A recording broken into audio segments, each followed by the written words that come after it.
low student achievement. As a charter school, it had an autonomous board of directors and the right to establish its own calendar, curriculum, and educational culture. A hazardous materials crew was called to Ginty Boulevard's Haverhill District Courthouse Friday morning just before 11 a.m. after court officers located an unidentified white powder in a jail cell.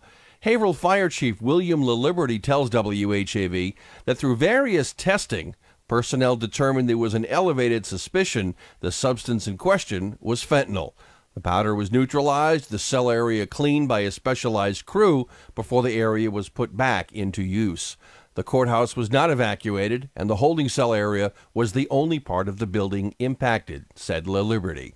Haverhill Public Schools business manager Brian O'Connell has withdrawn from contract negotiations with the city and will leave by July 1st. In withdrawing, O'Connell, who had been under pressure to quit as a new school administration took charge this school year, left open the possibility he will pursue legal action. The business manager's decision became apparent last Thursday when the school committee abruptly canceled its planned closed-door negotiating session. Madam Superintendent, do we have a need for executive session? We do not. No, the matter's been resolved. In a Thursday letter to Mayor James Fiorentini, O'Connell withdrew his contract proposals and counter-proposals before the Haverhill School Committee. He added, "I do so without prejudice as to any and all other rights, options, or benefits I may have." 69-year-old O'Connell's 3-year, $130,000 contract expired last June. He's been negotiating with Magliochetti and school committee member Scott Wood. O'Connell told WHAV Sunday he was baffled when progress toward a new contract ended abruptly. Suddenly, for reasons never made clear to me, negotiations stopped around last summer. I don't know if that coordinated with the arrival of a new superintendent or whether it relates to my comments about living within the mayor's budget. As WHAV first reported last month, the first public notice O'Connell's job was in jeopardy came in October when school committee member Gail Sullivan expressed outrage the schools closed last year with $1 million surplus. The business manager responded his primary duty is to prevent a deficit, as happened in Lowell, Methuen, Lynn, and Burlington. He says it's ironic the middle school STEM Scopes program, lauded by school committee members last week, was paid for from money he saved the district. The program cost more than $300,000. A dozen new lobbyists roamed the halls of the State House on Thursday carrying clipboards and flyers, but foregoing business attire in favor of skinny jeans and hoodies. The goal was to find legislators who would co-sponsor a new bill that would allow 16 and 17-year-olds, such as themselves, to vote in municipal elections. In meeting after meeting with aides and elected officials, they ran through talking points, arguing that such a measure has already been sought in several communities and that the change would promote political engagement in the wake of the state's new civics education bill. Not actually registered lobbyists, the dozen or so teens that lobbied lawmakers Thursday were part of Vote 16, a group working to lower the voting age. The State House News Service said Haverhill's Rep. Andy Vargas was among those who met with the teens in support of the legislation known as the Empower Act. Local government is where you can really cut your teeth in politics, really get to know how politics and government impact lives on a daily basis, Vargas said. Remember, WHAV is the only Haverhill-based news source. There's always more at WHAV.net. From the Edwin V. Johnson Newsroom, I'm Eric Scott. From Feature Story News in Washington, I'm Rebecca Foster. The top U.S. negotiator says a draft framework has been agreed with the Taliban for a potential peace deal to end the conflict in Afghanistan. UK Prime Minister Theresa May is under growing pressure to secure changes to the controversial Irish border backstop from the EU. And U.S. President Donald Trump is casting doubt on a border wall funding deal with Democrats to avoid another government shutdown. Wave weather.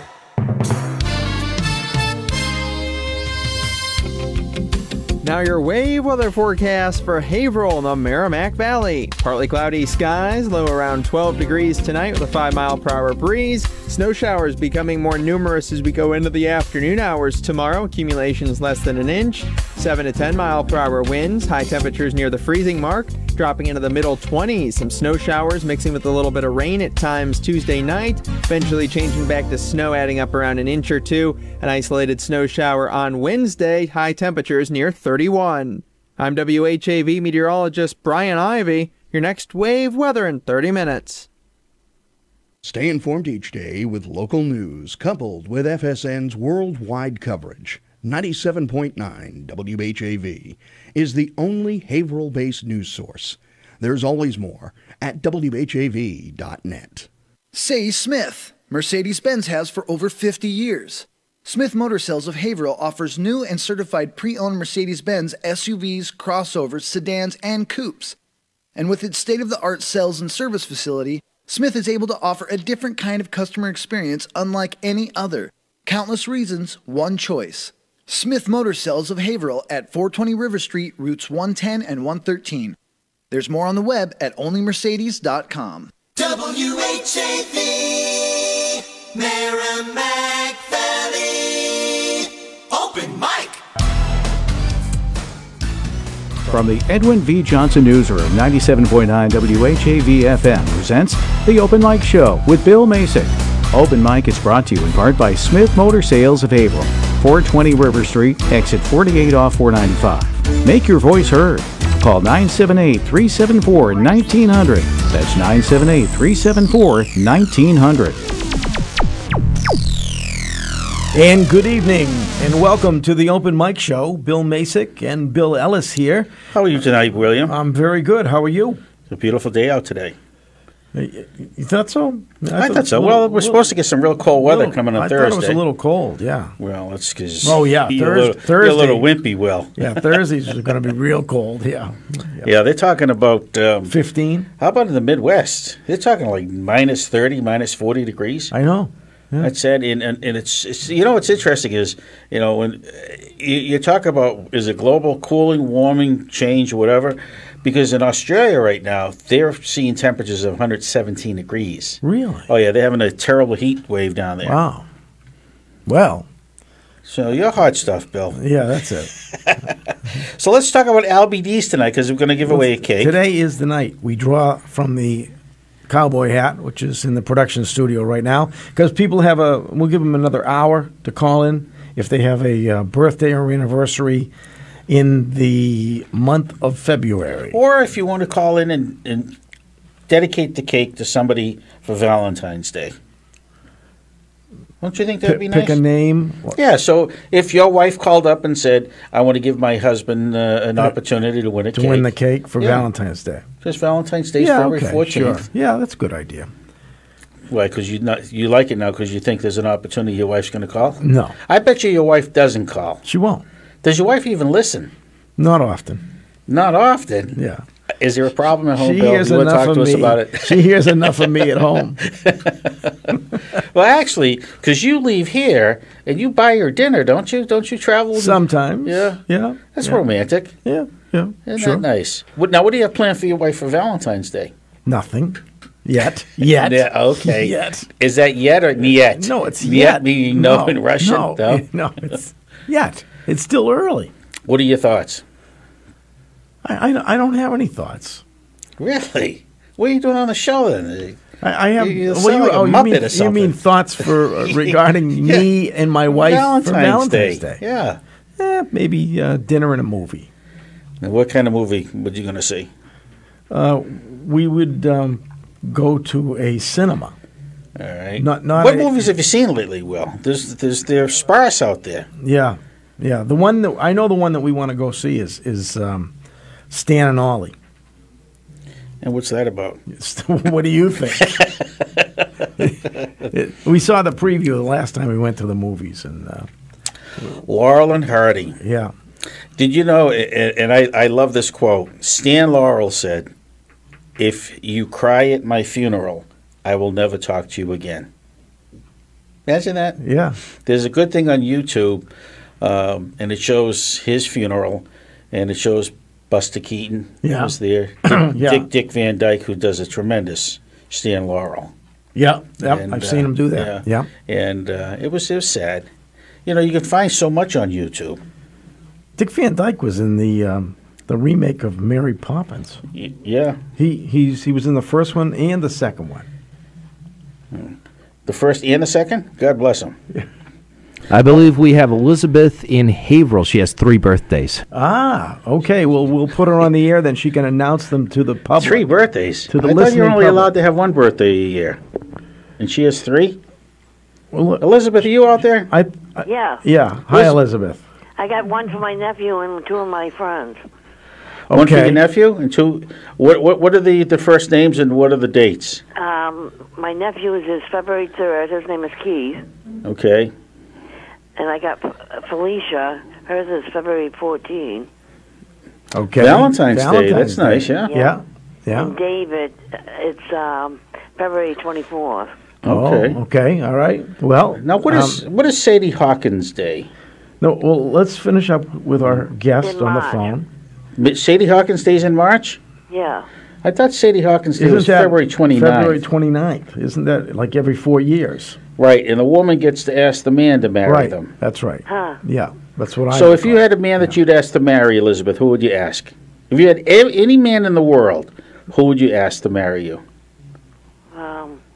Well, she may be married now. Well, if she wasn't It may married, be a if tough you were question. if you were available, She may be getting herself in trouble. Movie star, Elvis. Elvis. Elvis. But Elvis is dead. Yeah, I know. Except he's my favorite. So would you still marry him even though he was dead? No, I wouldn't. No, I just let him rest in peace. Yeah, and I'm sure Priscilla would be a little upset too. Yeah, I know. So you have no other choice other than the deceased Elvis Presley? Yeah, that's it. Wow. Okay, Well, our I'm producer sorry took we down can't those make that names happen and- for you. And we're going to. You're in the drawing, and it will be drawn in the 7 o'clock hour this evening. Okay, thank you. All right. Thank you. You have a wonderful night. Bye. Wow. Billy, if you Wow. could marry somebody other than your wife, famous person, no, actually, it wouldn't have to be a famous person. Who would it be? I don't know. Really? No, I've never had that thought. You've never sat back and seen somebody on TV and said, wow. No, She have has you? a wow factor. Have you? You're the single Every guy. night. You're the single guy here. Every night. Who's the most recent? Who was the last female I saw on TV? Oh, jeez. You poor man. I'm just kidding. I don't know. Who would be the most interesting person? I wonder if Giselle would be fun to be married to. She makes a ton of money, Billy, and she's pleasant to look at. Yeah, those two things. But I have a feeling she's tough. Really? I think she's tough on Tom. Is that why Tom stays in the game so he can get away from his Might wife? be. Might be. Yeah. God bless I had him. somebody say that to me recently. She said, I'm going to be retiring. She said, but I'm not sure when because I'm not sure if I can put up with my husband all the time. They say that causes a lot of problems when people retire. Yeah. And then all of a sudden they have to start spending time with each other. Could be a problem. Yeah. Yeah, it could be a big problem. Yeah. Well, Billy, I just want to let you know on the 7 o'clock hour, we're going to be speaking with Jim Bellina. And Jim was a gentleman whose son, Matt Bellina, was involved with the Right to Life Correct. bill that was passed by Congress. And we're going to be talking to Jim in the 7 o'clock hour. Yeah. And ask him, how his son is doing. And we had Jim on right before the bill got passed. A couple of nights before the bill got passed, and Right. it was a bill that Donald Trump had pushed. In fact, Matt Bellina was at the State of the Union, and he was up in the balcony, and Trump actually pointed up to him, looked up to him. Nice. When he talked about the bill. We'll get into all the details and how important that bill is to many people that are ill in one way or another. So Yes. it's Hopefully- real. I think it's a great bill. It's it is a should have great been done a long time ago, and we'll talk more about that in the 7 o'clock hour. But it is time, I think, for us to we do have just a, talk a about break. let me talk about LBD's, and then we'll do the break. Okay. LBD's second generation Italian bakery is located in Bradford Square, right on South Main Street. They have free, easy pull-in parking. They have a great bakery. If you're looking for anything in the bakery line, from sweets to breads and everything in between, go to LBD's. And we thank them for doing our monthly giveaway cake with the 7-inch cake, and I Yeah. tell you, everybody raves about it. Yeah, nobody's called in complaining. Nope. Everybody tries to win again. So, Yes. all right. So we'll leave it at that. It is time for us to take a break, and we'll be right back on the Open Mic Show right here on WHAV 97.9 FM.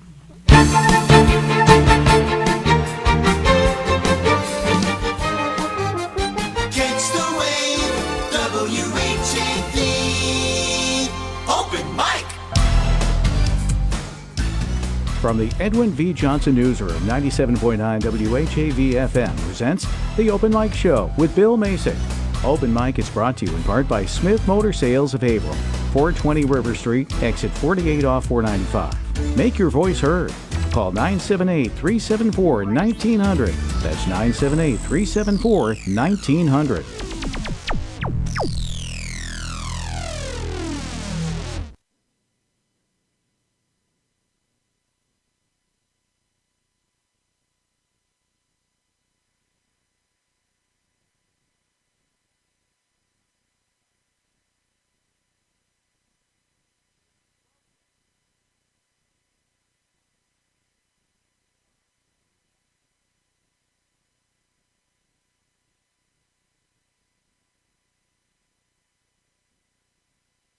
Open mic!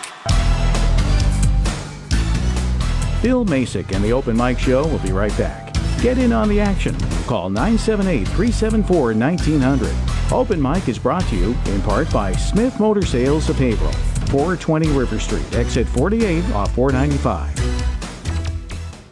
97.9 WHAV.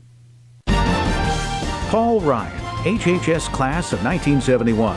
And Tommy Morgan, HHS class of 2013, are good sports. They're on 97.9 WHAV FM every Wednesday night from 6 to 8. Ryan and Morgan talk about local high school sports, the Patriots, Red Sox, Bruins, Celtics, and more. You can join in with your calls. Good Sports is sponsored in part by attorney Gerard LaFlamme, Ideal Frame, Brian S. Dempsey Insurance Agency, Levitt's Auto and Truck, and The Chicken Connection. Good Sports, every Wednesday night at 6. On the way, 97.9 WHAV FM.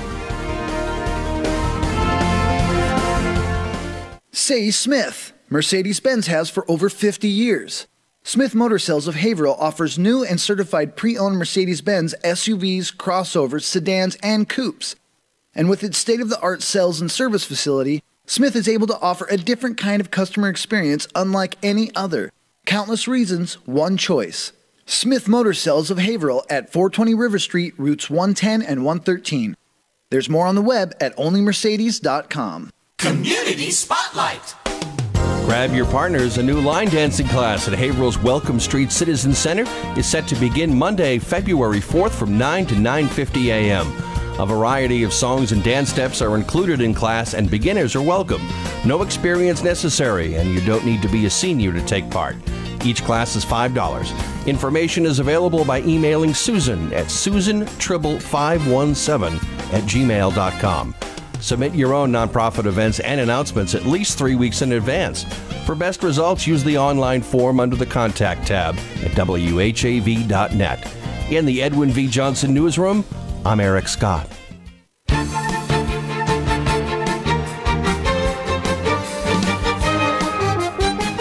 the wave, WHAV, Open Mic.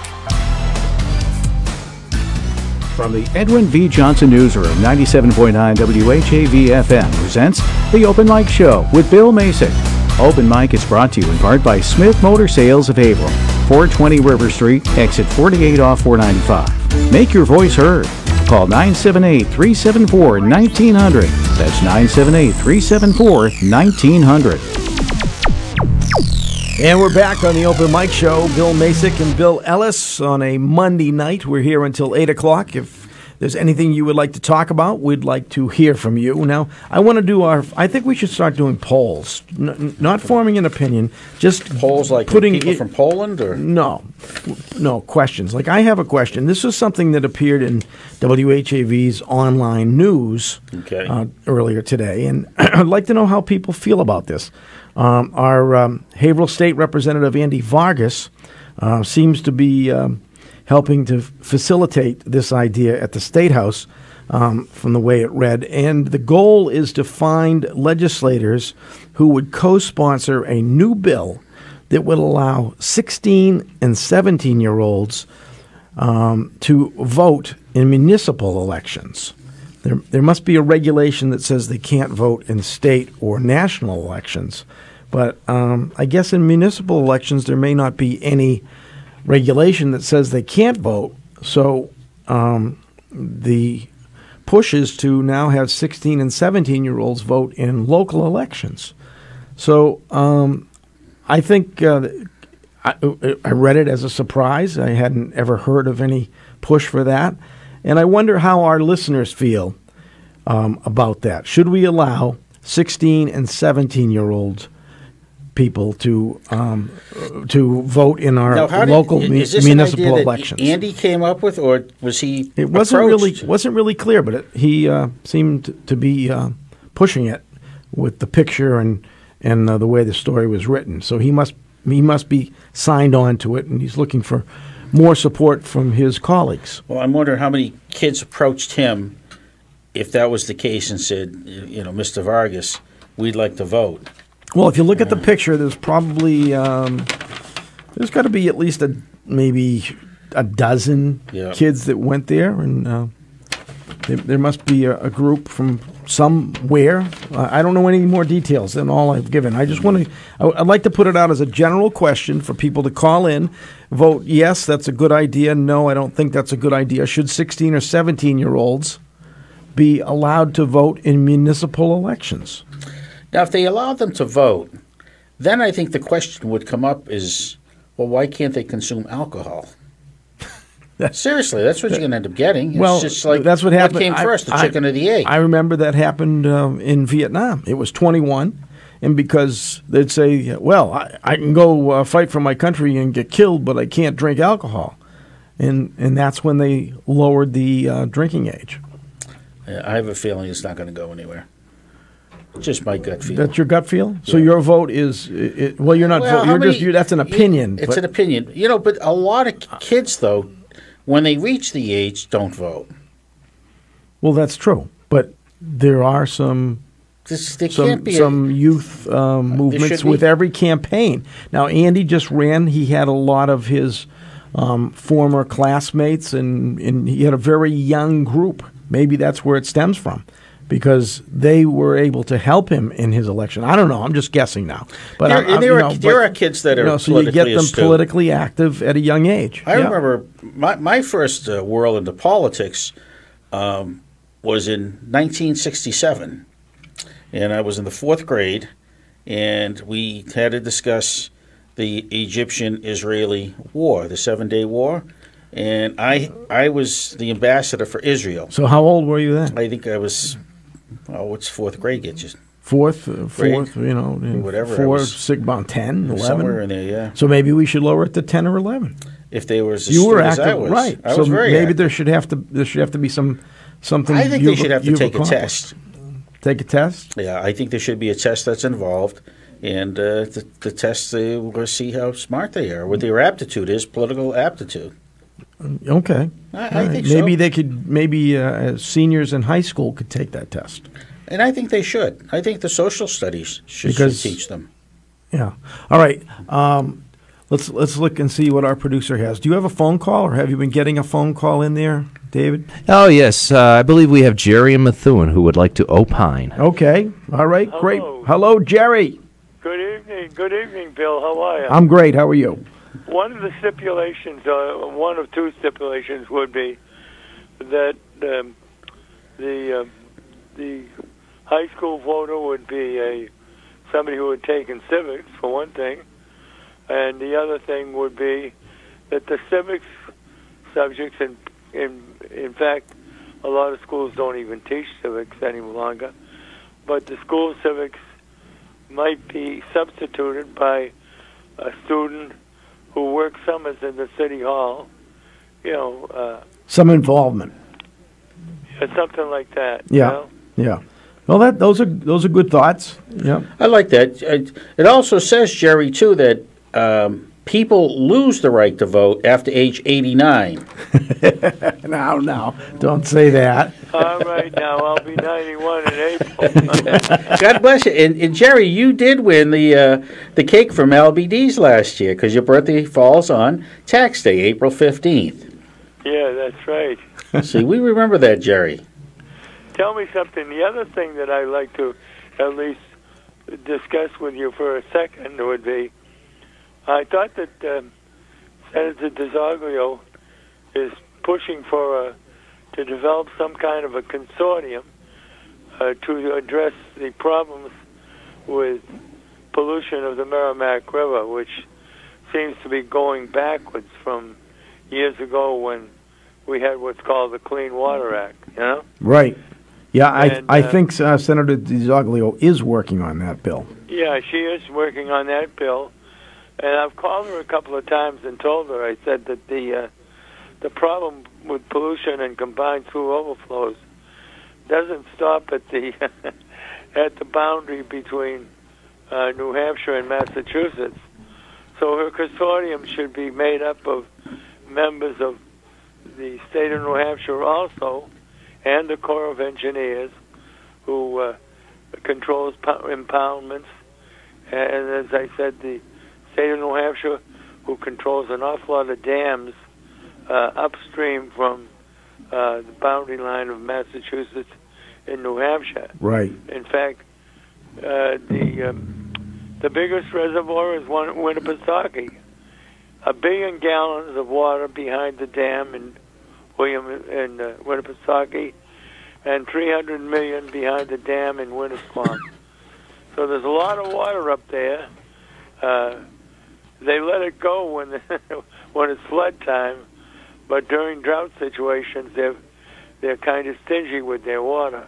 Yep. And as a result, everybody downstream, Lowell, Haverhill, North Andover, Lawrence, Methuen, are all on restrictions. Restrictions for the use, while New Hampshire is flourishing with all their water. Jerry, I was reading over the weekend. You mentioned in water. We've got some areas of Massachusetts where the water is horrible. Case in point, Otis Air Force Base. They're saying that the water on Cape Cod is terrible. I don't know much about Cape Cod water, but well, they're saying that places around military bases. They mentioned also Barnes Air Force base out in Westfield. Yeah, they had a lot of organics at Otis years ago. I don't even think it's cleaned up yet.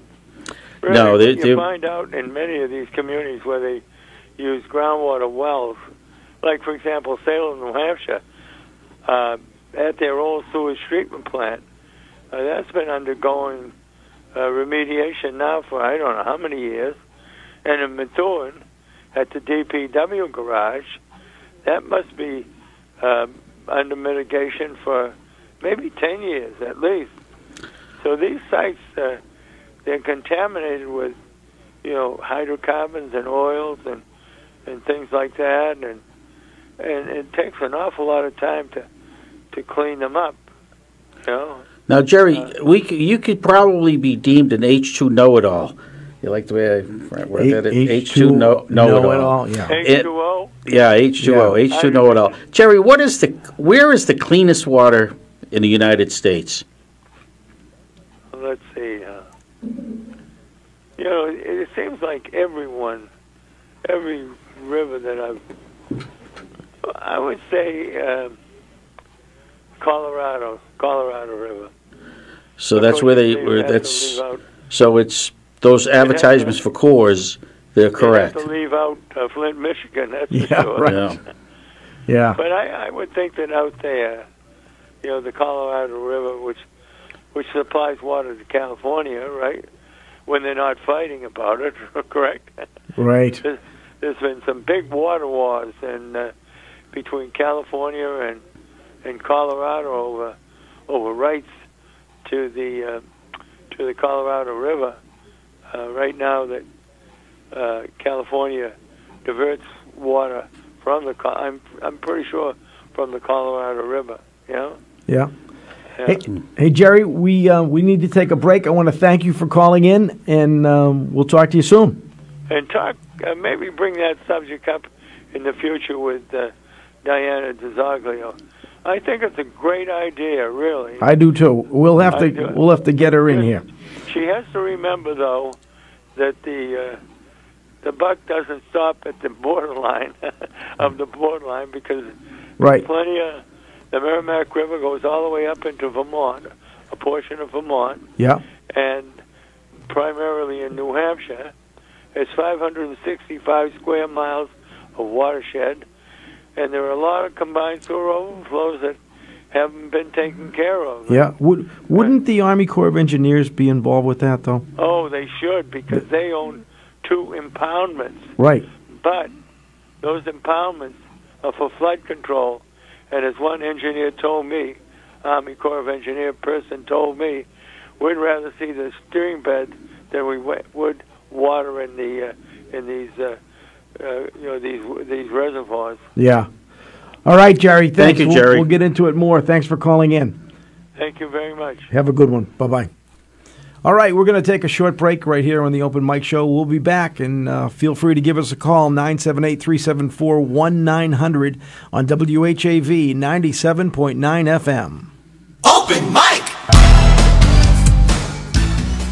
Bill Macek and the Open Mic Show will be right back. Get in on the action. Call 978-374-1900. Open Mic is brought to you in part by Smith Motor Sales of Haverhill, 420 River Street, exit 48 off 495. It's 6:32. For more in-depth coverage of the news, visit WHAV's website at whav.net. Catch the wave! When the Haverhill School Committee meets, 97.9 WHAV FM is there live from Haverhill City Hall. Class sizes, special education, teacher hiring, and spending are among the topics covered Thursday nights at 7 when the school committee is in session. Presented as a public service from 97.9 WHAV FM. Say Smith. Mercedes-Benz has for over 50 years. Smith Motor Sales of Haverhill offers new and certified pre-owned Mercedes-Benz SUVs, crossovers, sedans, and coupes. And with its state-of-the-art sales and service facility, Smith is able to offer a different kind of customer experience unlike any other. Countless reasons, one choice. Smith Motor Sales of Haverhill at 420 River Street, routes 110 and 113. There's more on the web at onlymercedes.com. Wave weather!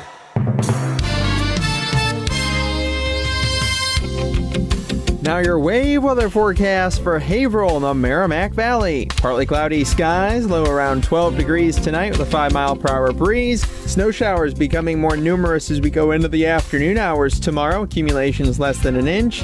7 to 10-mile-per-hour winds. High temperatures near the freezing mark, dropping into the middle 20s. Some snow showers mixing with a little bit of rain at times Tuesday night. Eventually changing back to snow, adding up around an inch or two. An isolated snow shower on Wednesday. High temperatures near 31. I'm WHAV meteorologist Brian Ivy. Your next wave weather in 30 minutes.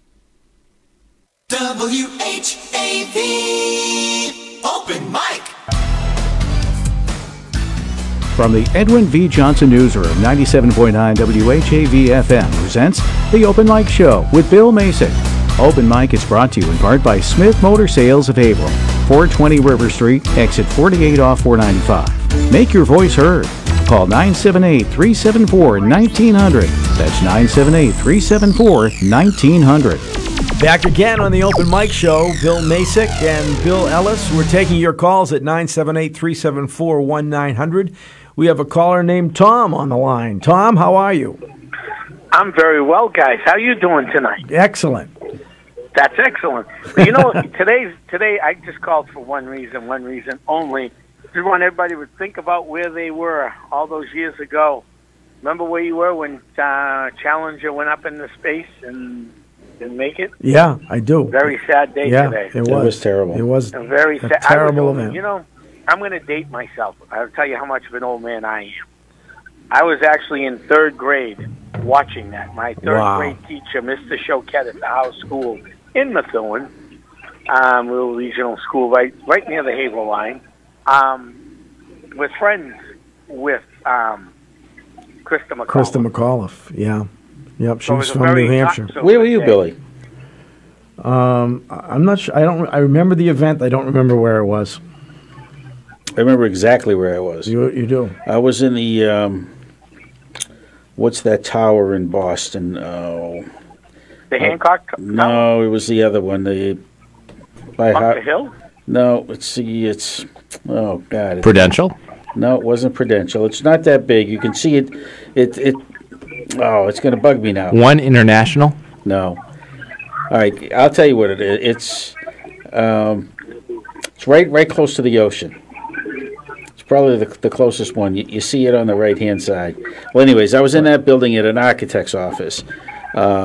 At that time, I was working in the waste disposal industry, and the largest building in Springfield, the architects had screwed it up on how they were going to handle the waste disposal. So I was in there with an operations manager from BFI, and we were in front of one of those big boards that they have going through blueprints, and there was a fella on the other side, and he was wearing a headset, and he took him off, and he turned to us and said, "The spaceship just blew up." Space shuttle. And then we went over to a restaurant across the street, and geez, they kept playing it over and over and over again on the TV set, and everybody was looking, and because the fallout from when the Challenger blew up, you had those not the missiles, but the rockets on the side, and you were kind of hoping that maybe they managed to get free. Because they said it could have just separated, and then they had to catch them before they drowned, but none of that was... No. I've heard the story that they were alive until they hit the water. Yeah. That has been confirmed, actually. That has been confirmed? I believe so. Wow, that's horrible. Wow, I know. Very sad day and a tragic day in the United States. Tragic event for sure, yeah. So maybe everybody at home can just ponder and think about where they were that day and just give them a quick prayer up there. Where were you, Billy, when JFK got shot? Well, I was a pretty little kid, but I remember... You were a lot older than me, trust me. Yeah, all right.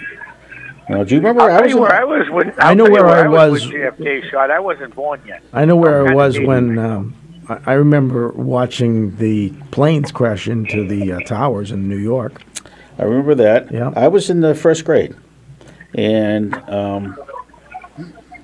I was in the front of the class, and the teacher said, "William, could you please collect all the books from the students?" And all the kids would, pass it up to the front, and then I would take it, and then a student came in and said, the president has been shot. Say a prayer. I wonder, could you do that? Oh, these actually, days? I do remember. Now that you say that, I know I was in school. You were in and college, one of the right? teachers came in, spoke to our teacher. No, I was in the 7th grade. Now, do you think they would be allowed to pray today if a president got shot? Because they've taken religion out of the schools. Schools. Yeah. I don't know. A moment of silence is good enough. Why don't we just remember, I was in Burlington, and then I left work early that day. My new car, I don't have that car anymore, but mine was the last car registered that day at Lawrence Registry. Before they closed. The day 9/11 hit. Wow. I was in the customs house. Yeah. Customs Tower. house. Yeah. I know where I was. I was 9/11. I was on a computer in my home office, and my brother called. He said, "Are you watching TV?" I said, "No." And then, sure enough, went downstairs, and we turned the TV set on. My father was there, and then they started covering the Pentagon and all the various attacks. Yeah, I think a lot of people forget that part. That not only was the Twin Towers, right? There was the incident in Pennsylvania, and there was the incident in Washington D.C. Yeah, it did hit the Pentagon. And I think the plane that in Pennsylvania, I think that was going to head towards the White House. That's what they say. Yeah, that's what they were concerned about. So that's why they scrambled all the Air Force planes after the first hit. Do you know how eerie? Remember how eerie it sounded with no planes in the air? How there was a quiet. It was a different sound. Yeah. Then the only thing that was everything was just jet fighters. Yeah. In the sky. Another very sad day. But yeah, I just wanted to call in to remind people. What was the year of the Challenger, Tom? 83. Remember? 1986. 86? Yeah. Okay. I was in 3rd grade at that time. Mr. Choquette's room. Yeah. Wow.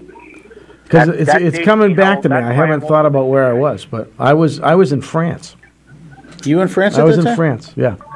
So you got it a day later. I was in France. No, well, we got it. There was one hotel that the word kind of spread, and we all went to this one hotel that had a big conference room. I was over there on a business conference, and I was in Cannes, and everybody kind of went to this one area, and they had a lot of TVs all over the place, all tuned to one everybody go, Sacre Bleu. Yeah. I actually have the newspaper from the Challenger. Really? The Eagle Tribune. Yeah, I actually have that from the Challenger. I have them all, actually, every newspaper in this area from the Challenger disaster. Wow. You know, but the Challenger, as sad as it was not the first loss of life that we had of astronauts. Correct. No. We had astronauts that actually died in preparation. Right. Gus Grissom, Virgil White, I think was, and there was one other that had died on the launch pad. On the launch pad, right. And it was apparently they were using pure oxygen, and there was a spark, and it just they were gone in a heartbeat. Yeah, no, that's a very dangerous. I respect all those people that want to go into space. It's a very dangerous profession. Yep. Yeah. Well, you know, Tommy, because the Soviets have lost a lot of cosmonauts, and in their method of landing, they used to land on land. Right. When they came down. I mean, you think about it. If those parachutes didn't work too well, that was a bumpy landing wheel. That's a hard landing. Well, That's a very hard. That's why we use the ocean. At least it gives you a little. Hopefully, a little bounce. A little bounce. I mean, not. I mean, you don't want to hit the ocean coming that fast either, because that's like hitting a brick wall. But if you're buckled in and you're in a craft of sorts, it gives you a little bit more protection. Now, trivia question for you, Tom. You ready? Yeah. Cosmonauts used to do what for good luck? As before they actually would get onto the van that would take them out to the launch pad. And Yuri Gagarin was the one that actually started this little good luck measure. Get drunk on alcohol? No. Or vodka? On vodka? No. That one I don't know. He used to urinate on the back tire of the van. Oh, nice. That's true. It's a true story. Nice. Google it. I don't even want to know this. I don't think it's Well, if important. you're ever I on don't think Jeopardy and that's that comes up and you get it right, I don't think Jeopardy would use that. They would use that. I don't think anybody would use that. Only I'm you, telling you, Bill. it's Only true. you. All right. Hey, Oh, well, see, you learn something every night here. That's it. That's it. Learn It is. something every night. Well, you guys have a good night. Hey, thanks for calling in and appreciate your. You want me to give you an easy one? What was the name of the area that Neil Armstrong landed on? What part of the moon? That one I don't know either. The Sea of Tranquility. The Sea of Train. Okay, I remember that one. Yes. Now, do you remember? I always get them confused. That's why I wasn't going to say it. But there was an astronaut that lived in Derry. Did you know that? Neil Armstrong. Yep. How long did he live there? Because he was originally from Ohio. They named the highway after him up there. And he had a house on an island out in Big Island Pond. Yep. Now, when did he live out there? Was it after? After I he think was. it was after. Yeah. Yeah. That Big Island Pond area or Derry. Now, was There's he- a lot of old-time actors and actresses when I was a kid that I never heard of that lived there. Yeah. They weren't popular in the 70s or the 80s. They were the early movie stars. Yeah. They were up way back. in One of Derry. them lived on Yeah. Big Island Pond, and they retired out there because it's such a beautiful area. But he had his own island. Now Armstrong, he was the first one to orbit.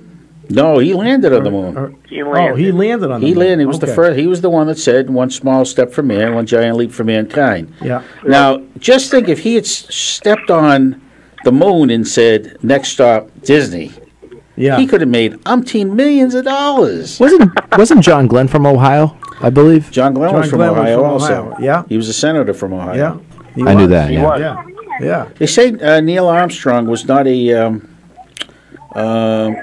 He didn't like the limelight.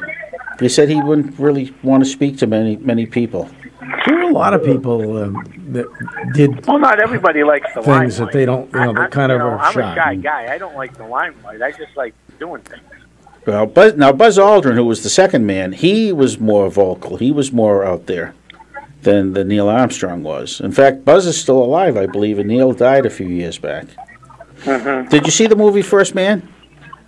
No, I did not. I'm gonna probably try to go see that movie. It's no longer in theaters. I didn't have time to go see it because I'm a busy guy. When it was in the theater, the women there that actually put the space program together, the mathematicians there. Well, I hope you enjoy the movie, Tom. And Tom, one other thing before we let you go. Yeah. You sound a lot like Santa Claus. No, this isn't Santa Claus. I don't know who this is. This is Tom. You sound a whole lot like him, though. You could pretend to be him if you wanted to. Nah. All right. We're going to take a quick break. Hey, everybody. Have a great night. Thanks, Tom. All right. Bye-bye. Bye-bye.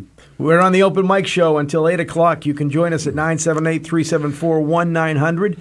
Give us a call. We'll be right back right here on WHAV 97.9 FM. Open Mic! Bill Macek and the Open Mic Show will be right back. Get in on the action. Call 978-374-1900. Open Mic is brought to you in part by Smith Motor Sales of Haverhill, 420 River Street, exit 48 off 495. WHAV is on Facebook. For quick access, visit WHAV.net and click on the Facebook icon.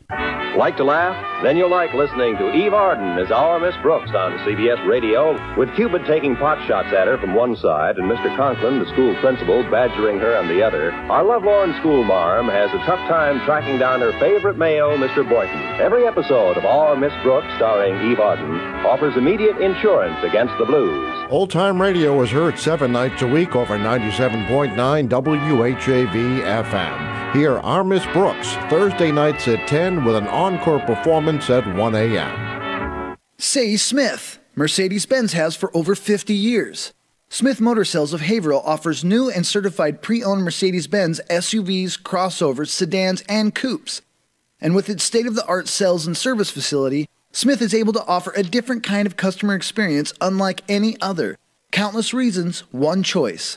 Smith Motor Sales of Haverhill at 420 River Street, routes 110 and 113. There's more on the web at onlymercedes.com.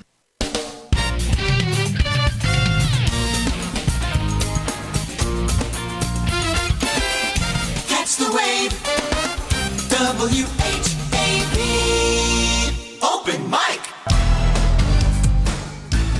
From the Edwin V. Johnson Newsroom, 97.9 WHAV FM presents The Open Mic Show with Bill Macek. Open Mic is brought to you in part by Smith Motor Sales of Haverhill, 420 River Street, exit 48 off 495. Make your voice heard. Call 978-374-1900. That's 978-374-1900. And we are back on the Open Mic Show. Bill Macek here, along with Bill Ellis, and we're taking your calls at 978-374-1900. By the way, happy anniversary. We've been on a year. Our anniversary, just about a year. Yeah. Year of January. This could be the week, too. Could be the week. So my question for the night is whether or not the legislature in Massachusetts should pass a bill that would allow for 16 and 17-year-olds, such as the group that was with our state representative, Andy Vargas, at the State House, and they could only vote in municipal elections. But there is a little bit of a push for this idea.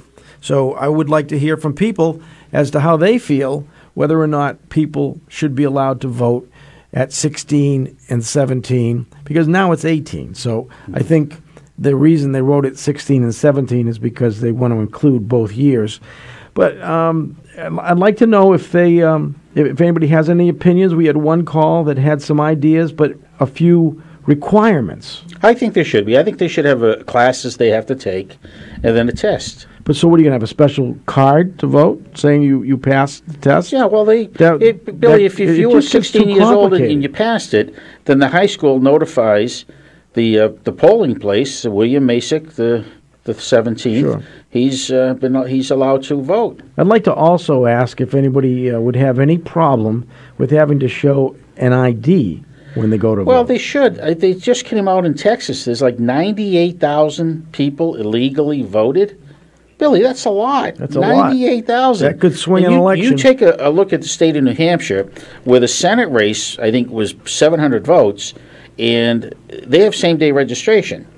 And I was listening to a radio station that talked about that a lot of these people that came up and said, well, I just moved in.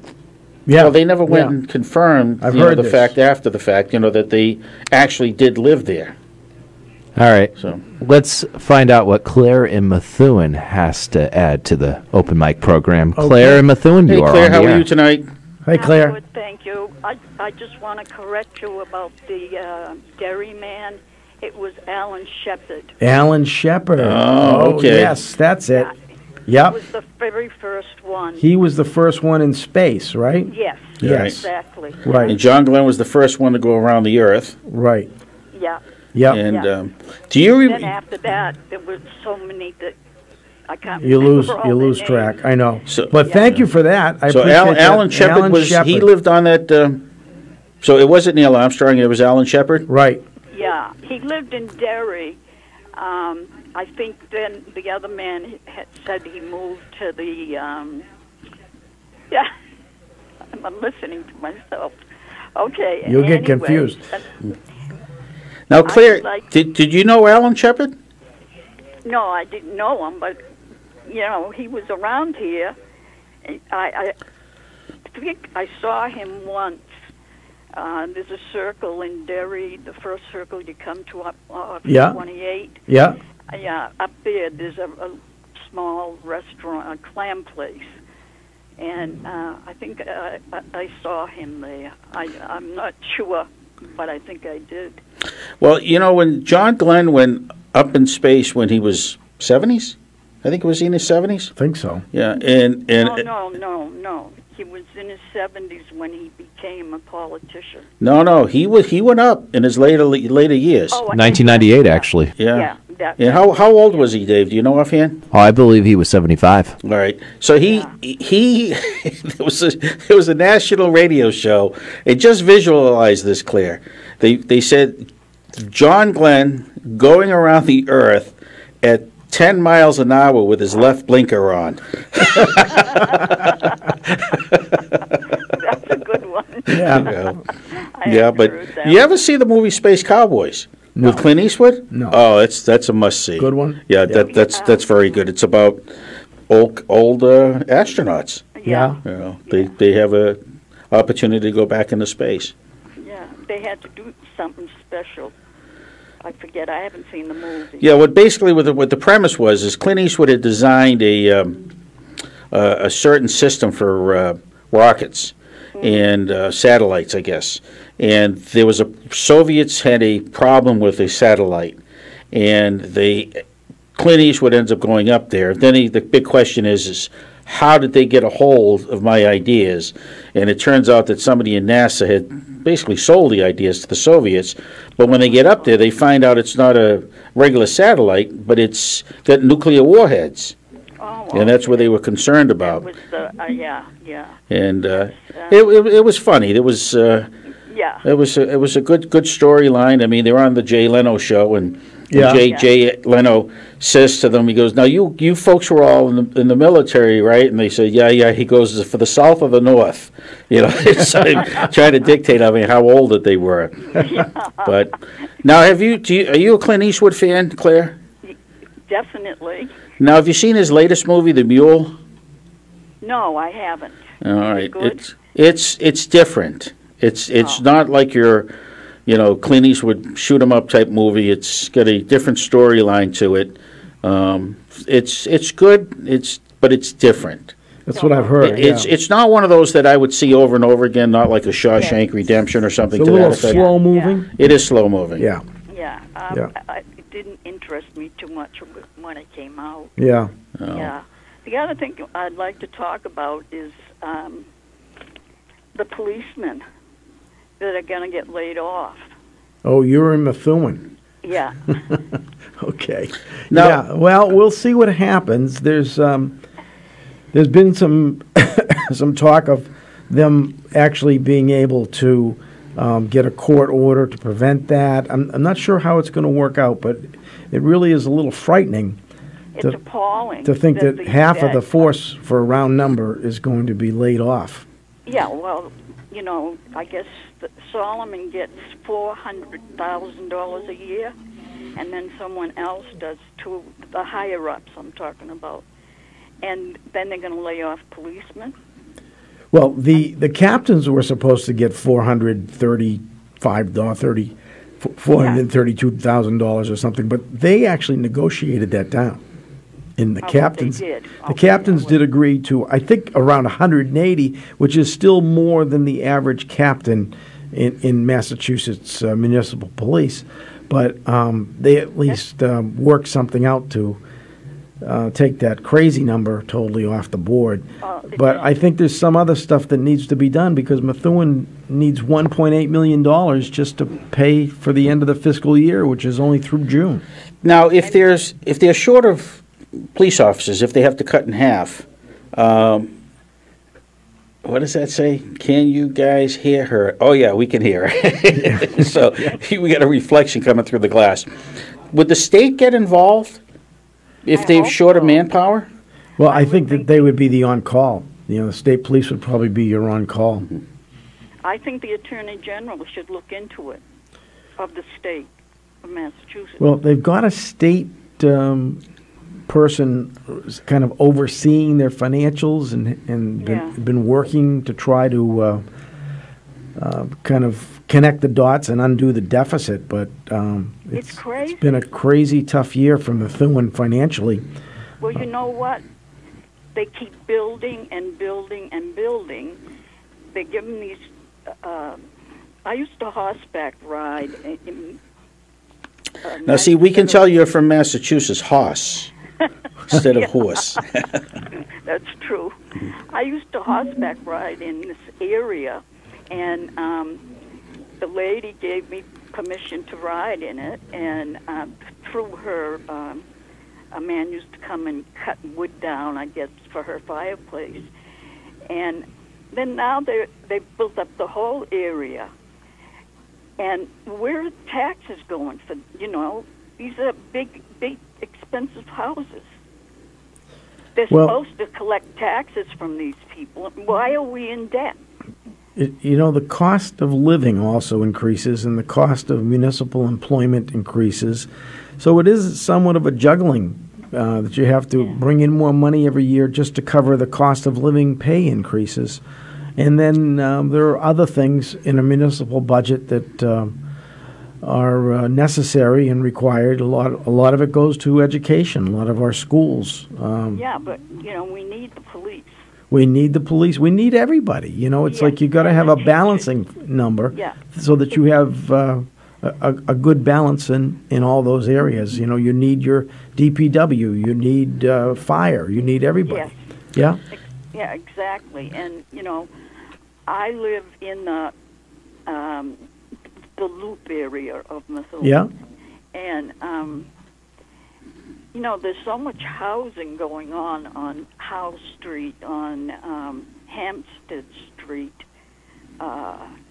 It's crazy. It's everywhere. The population is growing, and we need to have housing, for those people. So, have they ever looked to vote on increasing the taxes at all, or like an override? I don't know. In Methuen, I don't know. I don't know. I don't know either. I think that the conservation officer in Methuen, he's very good. He said very often that Methuen doesn't give the right for these people to build, but then they go to the state to get the right to build. Now, that's insane. Well, that might be if they're 40B housing. 40B housing is affordable housing, and it's a whole different category of construction. It is apartments, and it does provide housing for those the low and middle income. Workforce housing is a lot of it's called now. And that could happen. A 40B application only has one stop in the community, and that's, I believe, the appeals board.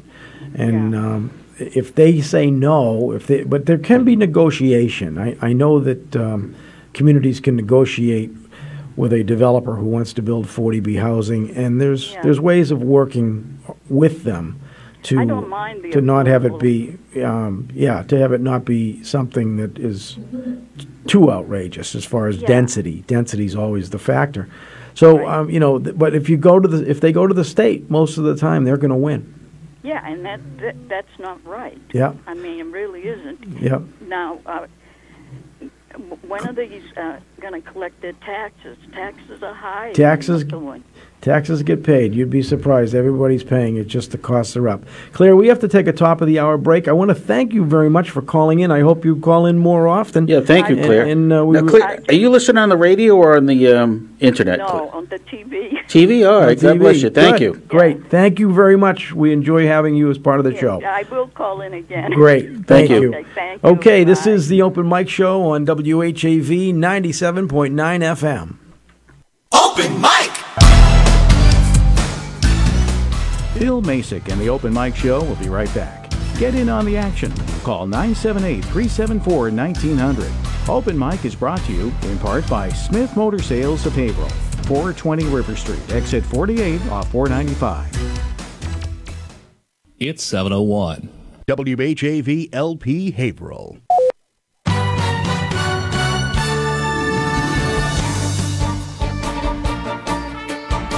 Here's what's happening in local news. Haverhill Public Schools business manager Brian O'Connell has withdrawn from contract negotiations with the city and will leave by July 1st. In withdrawing, O'Connell, who had been under pressure to quit as a new school administration took charge this school year, left open the possibility he will pursue legal action. The business manager's decision became apparent last Thursday when the school committee abruptly canceled its planned closed-door negotiating session. Madam Superintendent, do we have a need for executive session? We do not. No, the matter's been resolved. In a Thursday letter to Mayor James Fiorentini, O'Connell withdrew his contract proposals and counter-proposals before the Haverhill School Committee. He added, "I do so without prejudice as to any and all other rights, options, or benefits I may have." 69-year-old O'Connell's 3-year, $130,000 contract expired last June. He's been negotiating with Magliochetti and school committee member Scott Wood. O'Connell told WHAV Sunday he was baffled when progress toward a new contract ended abruptly. Suddenly, for reasons never made clear to me, negotiations stopped around last summer. I don't know if that coordinated with the arrival of a new superintendent or whether it relates to my comments about living within the mayor's budget. As WHAV first reported last month, the first public notice O'Connell's job was in jeopardy came in October when school committee member Gail Sullivan expressed outrage the schools closed last year with $1 million surplus. The business manager responded his primary duty is to prevent a deficit, as happened in Lowell, Methuen, Lynn, and Burlington. He says it's ironic the middle school STEM Scopes program, lauded by school committee members last week, was paid for from money he saved the district. The program cost more than $300,000. Haverhill and state police are still investigating an early Friday morning accident that left a 59-year-old Haverhill pedestrian dead. According to Essex County District Attorney Jonathan Blodgett's office, the accident happened at 5:14 a.m. The victim was later identified as city resident Charles Burrell, an 18-year employee of Anna Jakes Hospital. Mark Goldstein, the hospital's president and CEO, said Chuck was a well-known and deeply valued member of our staff. Our thoughts and prayers are with Chuck's family and his AJH housekeeping family during this very sad time. Officials were assessing the crash scene at the intersection of Main and Water Streets near Central Plaza in the area known as White's Corner at the peak of Friday morning's rush hour. The Essex County District Attorney's Office declined to release surveillance video or images of the car, said to be a gray or silver Chrysler PT Cruiser, wanted in connection with the incident. Police nabbed 2 out-of-state women for alleged fentanyl trafficking on Thursday, WHAV can confirm. Officer Dana Burrell initially stopped Biddeford, Maine's Angela Gagnon-Croto and Harrison, Maine's Adrian Werda on Bank Road for an alleged motor vehicle violation just after 6:30 p.m.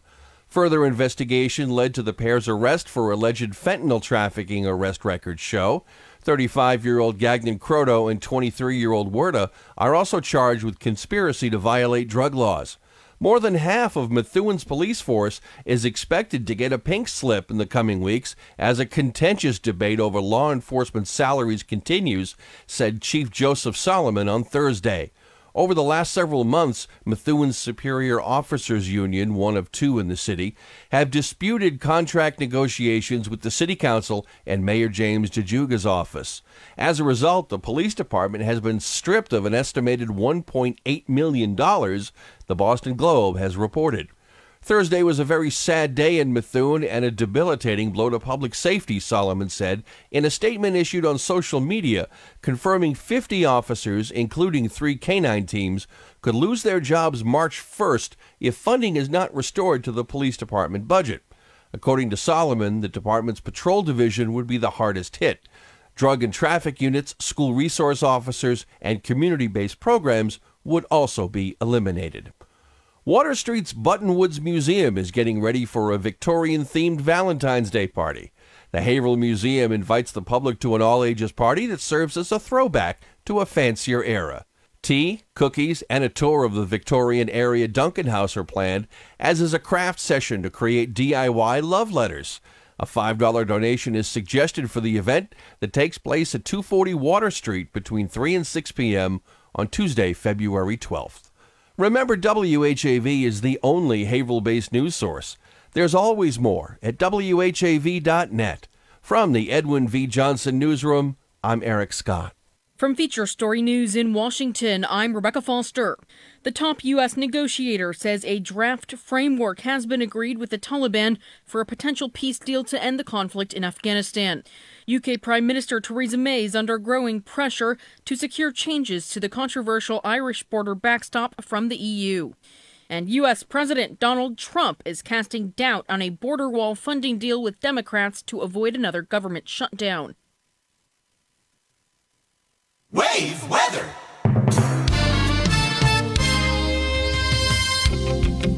Now your wave weather forecast for Haverhill in the Merrimack Valley. Partly cloudy skies, low around 12 degrees tonight with a 5-mile-per-hour breeze. Snow showers becoming more numerous as we go into the afternoon hours tomorrow. Accumulations less than an inch. 7 to 10-mile-per-hour winds. High temperatures near the freezing mark, dropping into the middle 20s. Some snow showers mixing with a little bit of rain at times Tuesday night. Eventually changing back to snow, adding up around an inch or two. An isolated snow shower on Wednesday. High temperatures near 31. I'm WHAV meteorologist Brian Ivy. Your next wave weather in 30 minutes. 97.9 FM, WHAV. Broadcasting on the Armstrong FM system, this is 97.9 WHAV. Catch the wave, WHAV. Merrimack Valley. Open mic. From the Edwin V. Johnson Newsroom, 97.9 WHAV FM presents The Open Mic Show with Bill Macek.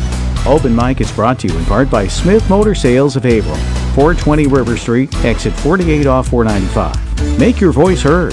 Call 978-374-1900. That's 978-374-1900. And we're back for the second hour, right here on the Open Mic Show. Bill Macek along with Bill Ellis. And we have a special guest on the phone. Bill, why don't you take it? We have Jim Bellina on the line. Good evening, James. How are you tonight? Hey, Bill and Bill. How you guys doing? Good, Jim. Excellent. Very good. Thank you. Jim, you were on the show when we talked about the right to life, and the vote came about, and it came to fruition, and it was a positive vote. And this was back in the spring. Can you kind of bring us up to the ground zero and how it all started and how it got to where it is today? Yeah, it's very interesting. It's been a very long process, and actually the culmination last spring, it goes back several years. The bill actually has 4 people's names on it, and one is Trickett Wendler, and she is unfortunately passed away. She had ALS. My son Matt and Frank Mangello, and then a young man by the name of Jordan McQuinn who has Duchenne's muscular dystrophy. So over the years, those were the folks, the civilians, if you will, who worked on it. But there was incredible support from people in Congress. Senator Ron Johnson, for one, Vice President Mike Pence, who actually had enacted a similar bill when he was the governor of Indiana. So it was a long process. It was fraught with typical politics, as you might imagine. I was fortunate enough to go down to a few hearings in Washington myself to see it. But I think the thing that put it over the goal line was that President Trump supported it, and he actually supported it when he was on the campaign. And it's an interesting story because he actually met my son at an event, at a fundraising event in Pennsylvania, and had the opportunity to speak with my son. And the next day, he put right to try into his stump speech. So, he supported it. And I think it's one of those things that if you look at it, it's just common sense. And the basic idea is that it allows doctors and patients and drug companies to work together to try drugs that have been approved, safely approved by the FDA phase 1 testing, but have not gone through clinical trials. And it's for terminally ill patients who don't have a heck of a lot of choice. Now, your son Matt, very athletic, Navy fighter pilot. Yeah, he flew the Prowler, which is the electronic warfare plane in the Navy. And when did he first start noticing that he had an issue? Well, he first got the symptoms back in, I guess it was around 2008 when he was in what they call the WHAV, the Fresher Air Group in Whidbey Island, and he was having trouble controlling the stick, and his hands were shaking and everything. So he was grounded, and he ended up doing some other duty. He ended up going to Djibouti, working with AFRICOM there. And so he was finally officially diagnosed in 2014, but he had symptoms for a good 6 years before that. Now, the State of the Union speech, President Trump mentions that. Where was your son Matt during that speech? I think he was actually at the speech, if I'm not mistaken. I think he was there. Up in the balcony? Because I believe Donald Trump actually looked in his direction when he spoke about it. Yeah. Well, we have the day that he met Matt, he sat and spoke with Matt. Then he went out and gave one of his big stump speeches, with the 10,000 people or whatever in the crowd. And he looked at Matt and said something. He said, "If I looked as good as you, I'd be president already." So, yeah. Now, you had mentioned to me a while back, Jim, that that Lou Gehrig's disease seems to affect people that are very athletic. Yeah. Now, as far as the military is concerned, the incidence of folks who have served in the military is twice that of the regular population, of the non-military population. So when you convert the numbers, it's something like 1 in 6 ALS patients actually had military service. Wow. And then, on top of that, there is, a high incidence, and I can't put any statistics around it, but a high incidence among people who were, call them elite athletes, or very, very active, extremely active people, runners, soccer players. I think there's one country, it's one of the cross-country ski teams or biathlon teams where there's a very high incidence. So there's definitely some sort of link there. So I don't know. I'd love to know what the numbers are when you think about the physical activity that folks in the military have, and if you add it back to the other, call them elite athletes or extreme athletes, that number will skew higher than the 1 in 6, I'm sure. Well, ALS was, again, also known as Lou Gehrig's disease, and named after the famous Yankee baseball player who was affectionately known as the Iron Man. Mm-hmm. And I think he had like 2,122 games or something like that, continuously playing ball. And that's how he got the name Iron Man. And actually, it was Iron Horse. The Iron Horse, that's right. Yeah. Iron Horse, okay. Yep. And he, again, I mean, there was a guy in tip-top condition. Mm-hmm. And he was, struck with this horrible disease. Yeah, yeah. And, I mean, you're talking about, 60, 70, almost 80 years ago now. And we didn't have then the statistics that we have now, and so much of it flew under the radar. So really the awareness has grown incredibly. I mean, you look at what happened after the Ice Bucket Challenge, Pat Quinn and Pete Frates who orchestrated that. And, so there's new energy, and I think it's a good thing. It would be good for any disease. Now, where do you see it taking off? When the bill passed, what's the next procedure after that? Well, the next procedure after that is for patients and doctors to look at potential opportunities. And it's a tough thing because there's not a ton of information out there. You kind of have to dig for it.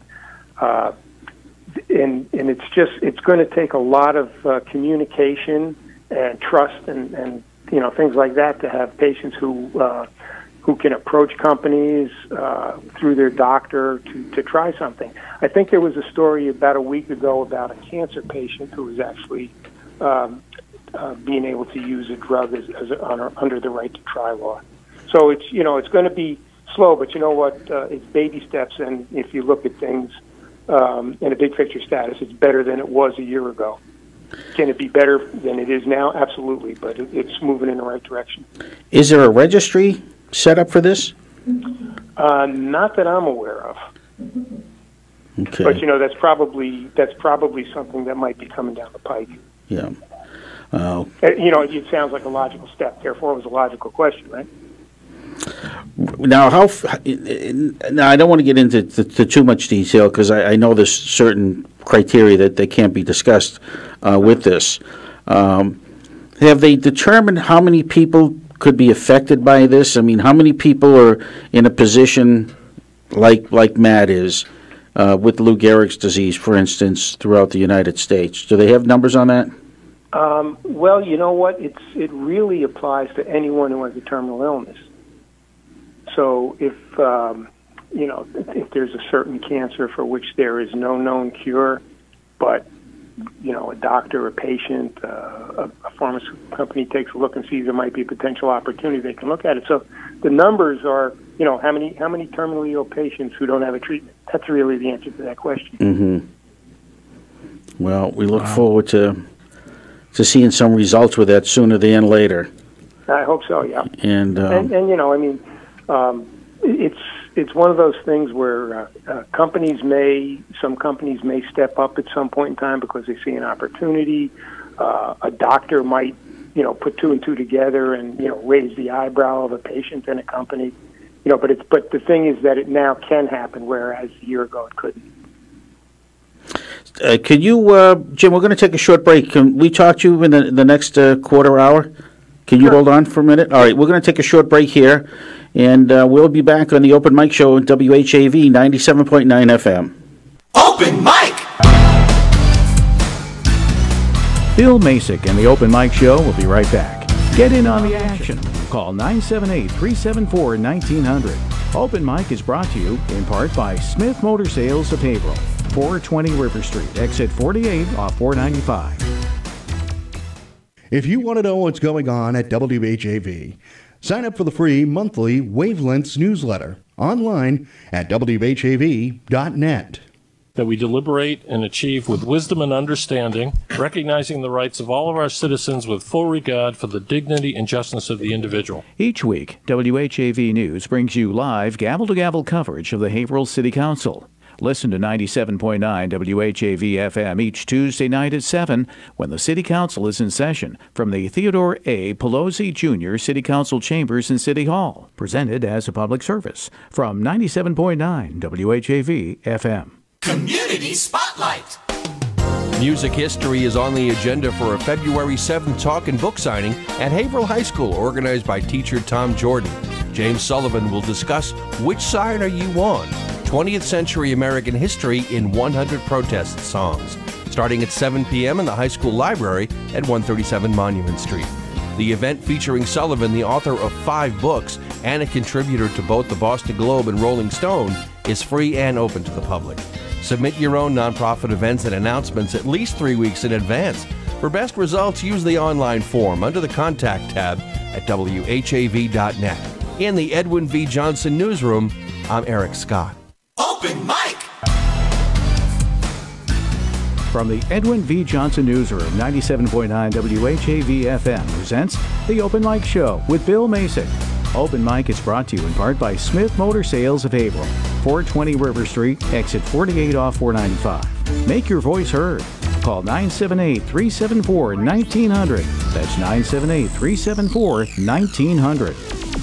Okay, we're back on the Open Mic Show on WHAV. If you'd like to call in, if you have a question or comment, 978-374-1900. But we have Jim Bellina on the line. We're going to go a little bit more with him and his topic. Hello, Jim.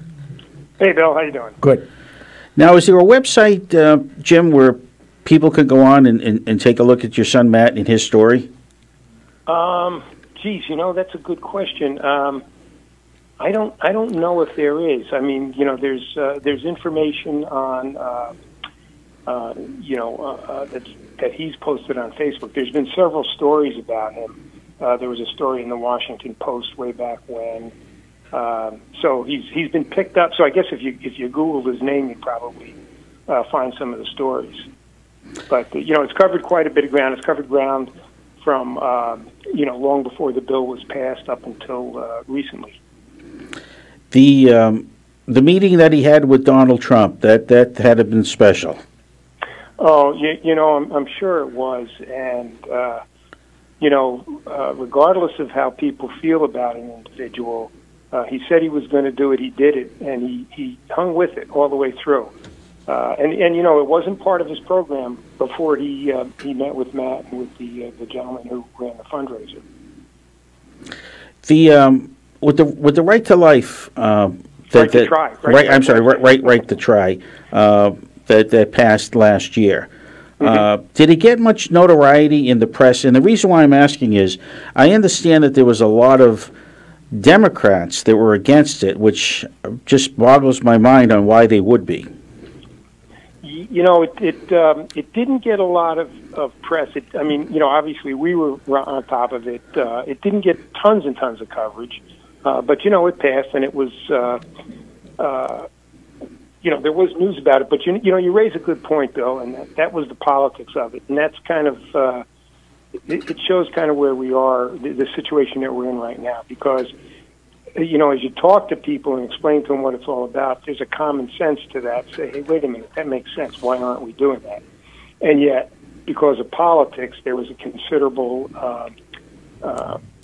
reluctance to vote for it on one side. Obviously, in this case, it happened to be the Democrat side.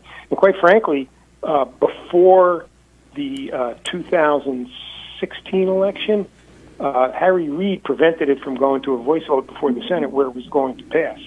So unfortunately, there's politics involved. And yet, if you talk to people one-on-one, the overwhelming majority would say, "Hey, wait a minute, this is a good idea."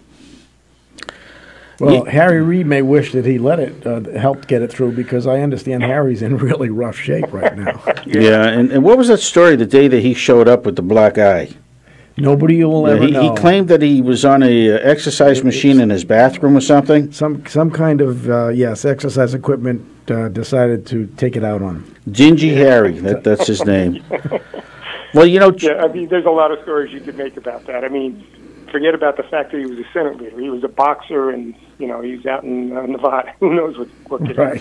Yeah, he was making $160,000 a year, and he ended up like he's got $43 million in the bank. Something. You raise a good point, Bill, and off the subject of medical issues. That's something we really need to take a hard look at. At some of these congressmen and senators, we know what their salaries are, and yet if you look at their net worth, they've made a hell of a lot of money while they're in office. Yeah, they were like Hillary Clinton. They had a lot of luck in the stocks. Well, yeah, I mean, maybe that's part of it. Maybe they're just all lucky picking good stocks and, being in the right place at the right time. That could be it. I mean, that's possible. Yeah, but not probable. Well, Jim, getting back to your son, Matt, and I'm going to read from online and a story about your son and your grandson, JP. And it talks about when they were walking, Matt was walking with JP one day, and Matt and JP ran across some dandelions. And JP picked one, and Matt told him to blow on it and make a wish. After making his wish, JP looked at his dad and said, "I wish that you could run and play football with me when I grow up." Matt asks, and that's not going to happen. And it's, what though, is your son though is going to be able to make it so there will be people that will be able to play football that will be afflicted with this one day. May not happen next year or the year after that, but I truly believe that one day it will be. And I appreciate that, and that's that's him. And by the way, he's got 2 other kids now. So if you go to that house, it's the mayhem of 3 young kids. Yeah. But well, God bless him, and God bless the Bellina family, and we pray that things move in the right direction, and one day these diseases can be eradicated by the passage of this bill that took place in 2018. Yes. No, I appreciate that, and obviously, if any information comes forward, I'll let you know. We will be talking with you, Jim, in the future. Jim. Thank you very much for your time. Jim, thank you, guys. Take care now. Thank you now. You have a great night. Bye-bye. Bye-bye. Okay. Well, it's interesting. It's also a little it's sad, tear-jerking. Yeah. It's sad. It is sad. Absolutely. I mean, you're just reading that about his son, right? And they're going to lose their father. I mean, Right. it's a sad thing. And I had asked Jim before the condition of his son, and he said it's not good. Yeah. He said he basically can move one finger now. Yeah. And it's wow. I feel bad, because I've seen other cases where these people and with Lou Gehrig's disease and and the other diseases too that are being affected with this right to try bill, and hopefully you hope with modern age and medicine and so forth that something positive will come out of it. You do. You hope. But well, Bill, talking about something on a positive right. light, We're gonna before we take our half-hour break. We're going to pick out you got a lot of names in there. We're going to give somebody a hat. You know what? No, a birthday I'm going to cake. reach in, but maybe we should do so everybody's a winner. Yeah. We'll give everybody a slice. No, we can't do that. We're giving Why? away one cake to one person. Well, there's a lot of names in there. You'd have to check that with the boss, and he's not even in tonight. All right. Well, this guy doesn't have to travel very far to pick up his cake. All right. Dr. Frank O'Berty. Okay. You know Dr. Frank? Yeah. He actually must live right next door. What number Main Street is? It's 1 something. Yeah, that's 1 something too. Yeah. He must live upstairs. Maybe his office is there. Do you think so? You think? And he goes in there and gets lunch during the day. Yeah. Yeah, I'll take a slice of this and so some of those. Dr. Frank O'Berty is going to be the winner of the birthday cake. Right. Congratulations, Dr. Frank. When's his birthday? It doesn't say. It doesn't say. Okay. No. All right. Well, anyway, we have done it once again. We've gone through another month, our 12th month. Yeah. And so we are on to the 2nd year, starting next show. Isn't that something? Yeah, that is something. Yeah. Well, a whole year has gone by. Yeah, on the Open Mic Show. And what this is all about, LBD's second generation Italian bakery in Bradford Square. Do you have any Italian blood in your will? I do. Really? And half Italian. My mother was 100% Italian. And what was her maiden name? Her maiden name was Paone. Paone, okay. It could be Paone. All right. Yeah. My mother's Ferrara. So I'm half Italian too. Yeah, half Italian. It's just, my grandfather was from Aggirola, which is right near Naples, and my grandmother was from Sicily. Wow. Well, my parents were from Pennsylvania. They moved to Haverhill, and then I was born in Haverhill, and I haven't left. Now, what year were you born? We're not getting into my personal Well, I just want to. You know why I want to do it. You know how I feel about that. I have a personal life and a public life. But what I want to do is expound on how much time you've spent in this town, and you've dedicated a lot. You'll be 24 years on the city council. My whole life. Yeah. You should be Mr. Haverhill. Spaced over 36. See, I don't want to get in. I'm not doing a biography of Bill Mason. No. Bill Mason, this is your life. No, thank you. No, thank you. No, but you are Mr. Haverhill. I am. Yeah, I love Haverhill, and I love helping people in Haverhill, and we'll just leave it at that. Okay. Sounds good. Because this is not supposed to be. I know it's not about a political show, and it's not supposed to be about me. I'm the host. That's the way this all came about, and I'm supposed to get people to call in, and we talk about their things and other things, like Jim Bellina, talking to Jim Bellina about his thing, and trying to get people to call in. We had a couple calls about the should we allow kids 16 and 17 be allowed to vote in municipal elections. We talked about spaceships too, and spaceships. We're all over the board. But the last half hour, let's let the public, if they want to call up and talk about what we discussed or something totally that we haven't discussed. Anything. Let them call in. We have open lines. 978-374-1900. Right. We had a guest that, for whatever reason, did not show up, so we've been just kind of vamping and filling up the 2 hours. But we're doing okay. Sounds good. Wouldn't be the first time. Well, why don't we take a short break, William? Yeah, and we won't talk about you anymore. We'll talk about me. Yeah. No. Well, no. I don't even want to do that. No, it's not about us, Bill. It's I know. about the people. I'm not a Haverhillite. The people I'm not a Hilly. The people that are watching. Those are the people we want to get them to get involved. Yes, you call up and we'll talk about you, not you, Bill, but you, right, the radio listener or viewer on the TV set. Right, because it's called the open mic. And if you keep it up, there you go. Your microphone is off. And we'll be right back right here on the Open Mic Show on WHAV 97.9 FM. Open Mic!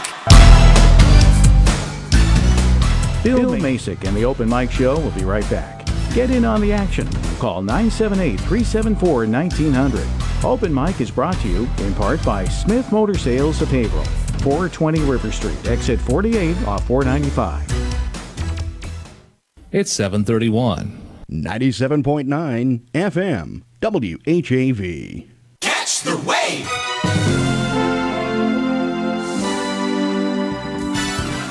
On air or online, 97.9 WHAV serves you. Twice an hour weekdays, keep up to date with exclusive local news and weather. Find out about civic events on Community Spotlight every quarter hour. And better prepare with WAVE weather every 30 minutes. Mass Moments, Melinda's Garden Moment, Soundbeat, and Insight Daily complete the spectrum. Hear classic comedy and drama 7 nights a week at 10 p.m. and 1 a.m. Finally, a unique blend of rock and roll hits from the 60s, 70s, and 80s round out the entertainment. Stay with 97.9 WHAV, the only Haverhill-based news source. Wave weather!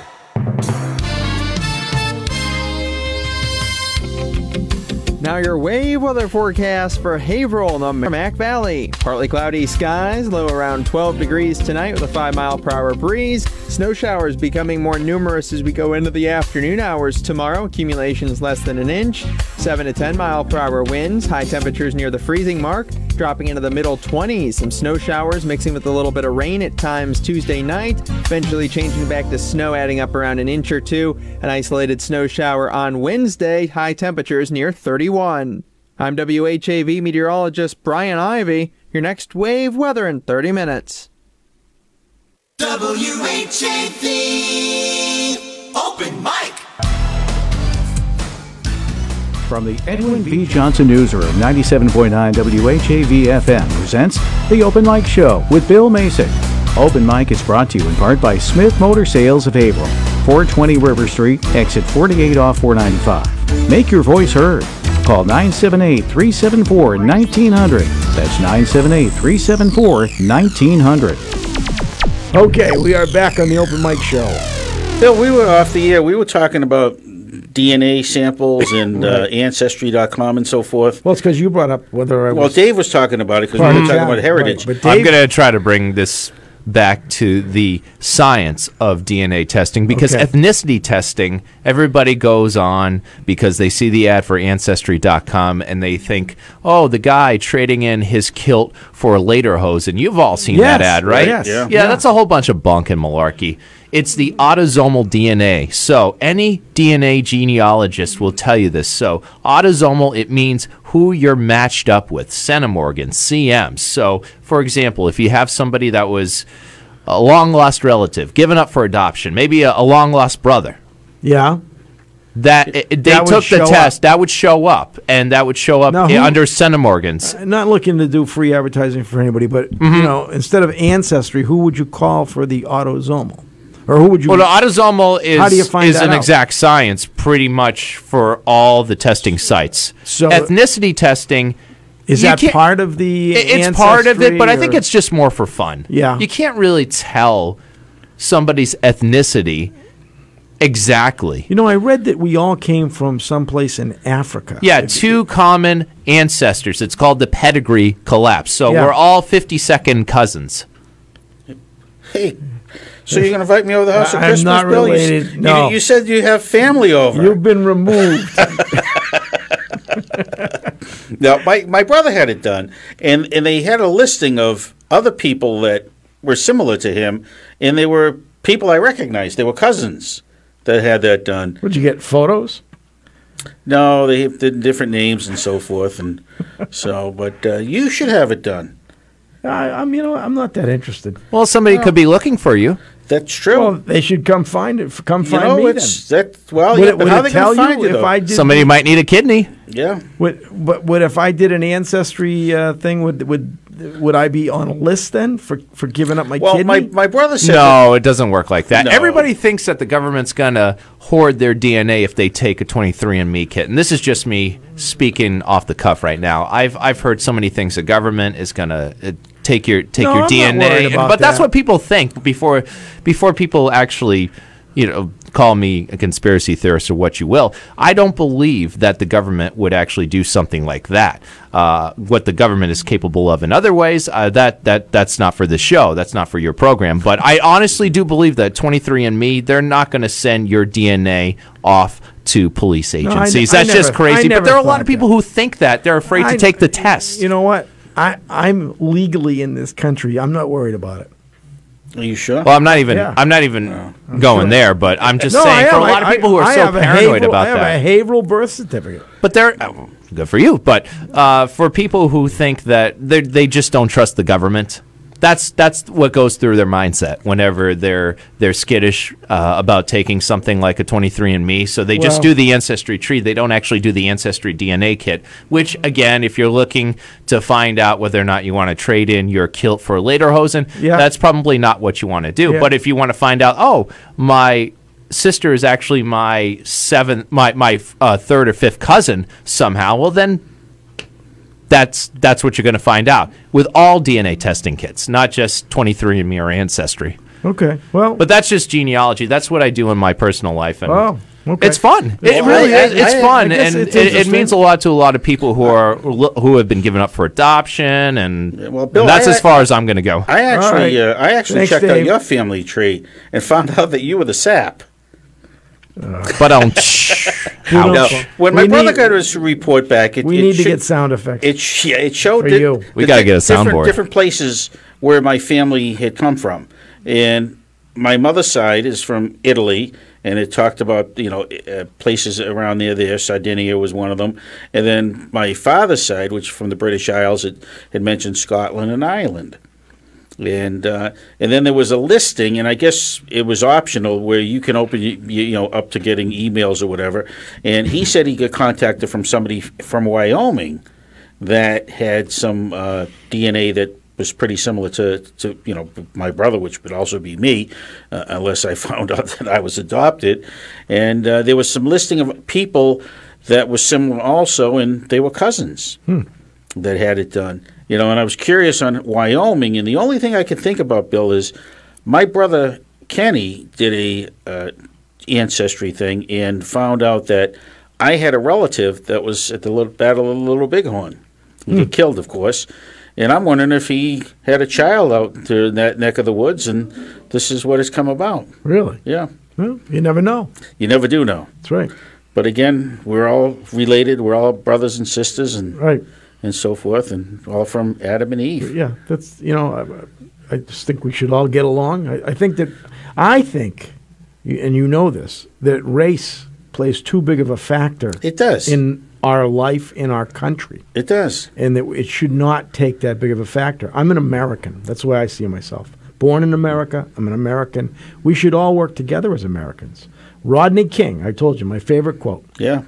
Why can't we all just get along? Yeah. And to me, that is gold. No, that and the why line do we have to divide people by race, by color, by religion, anything, sex? You can go on the list. There's so many classifications. Why don't we all just say we're all the same? We're all people.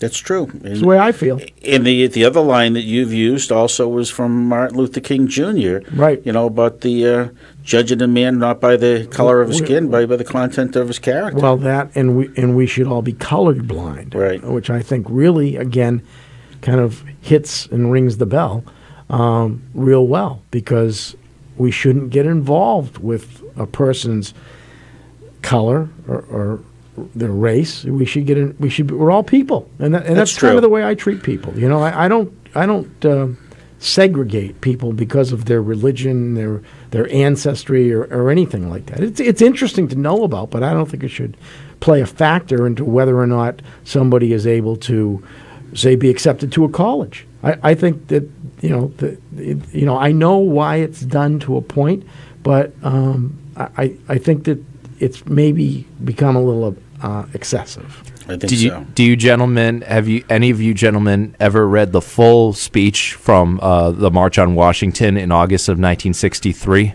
I have not. Oh, it's so good.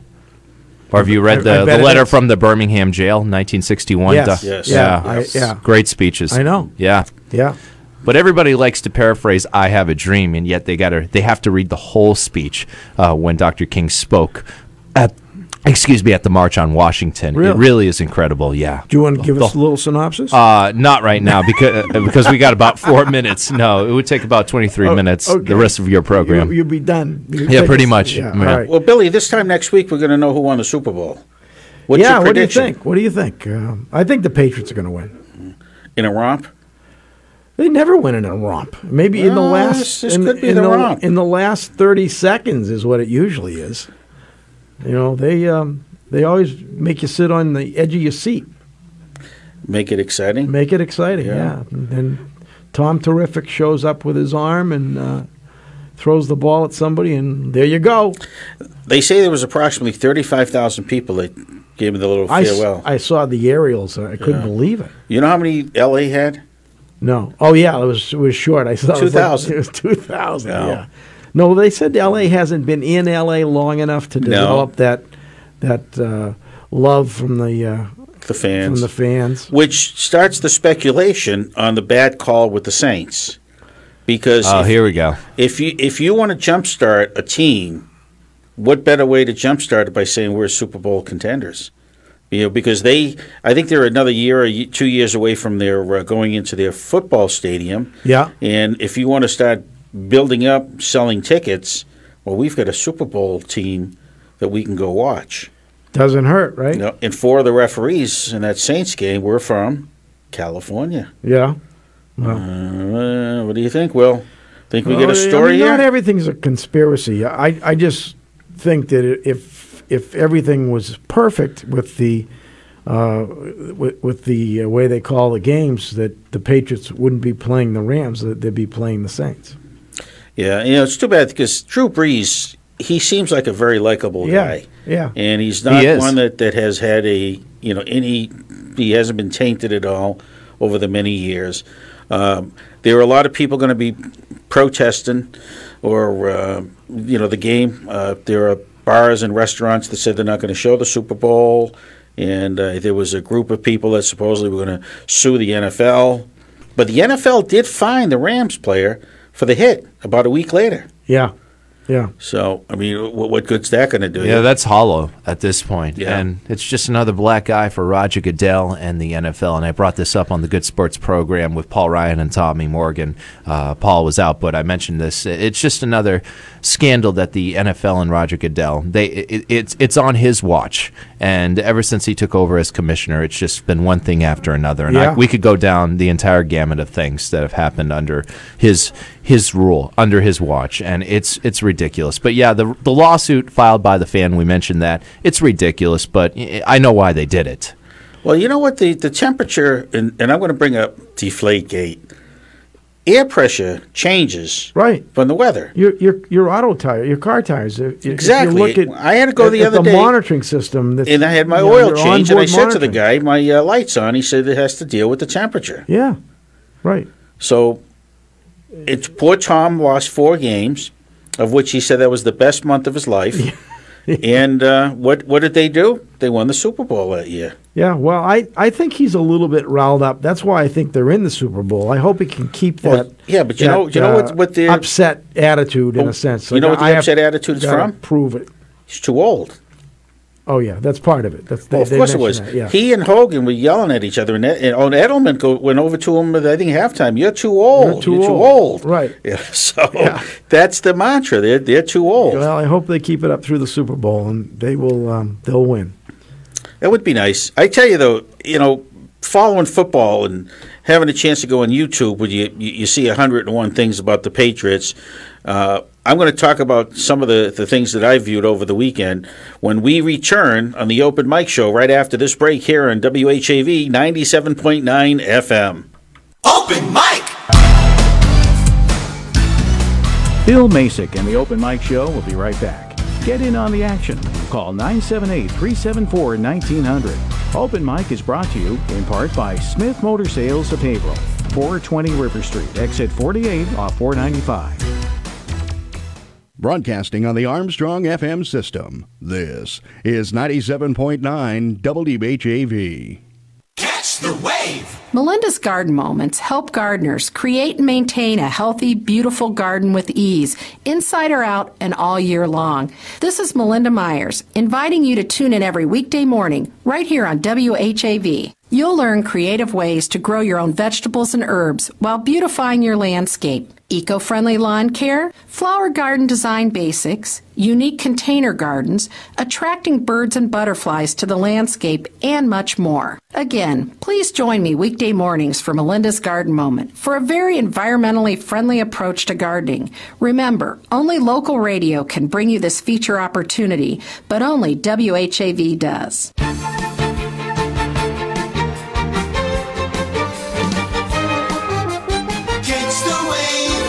WHAV Open Mic. From the Edwin V. Johnson Newsroom, 97.9 WHAV FM presents The Open Mic Show with Bill Macek. Open Mic is brought to you in part by Smith Motor Sales of Haverhill, 420 River Street, exit 48 off 495. Make your voice heard. Call 978-374-1900.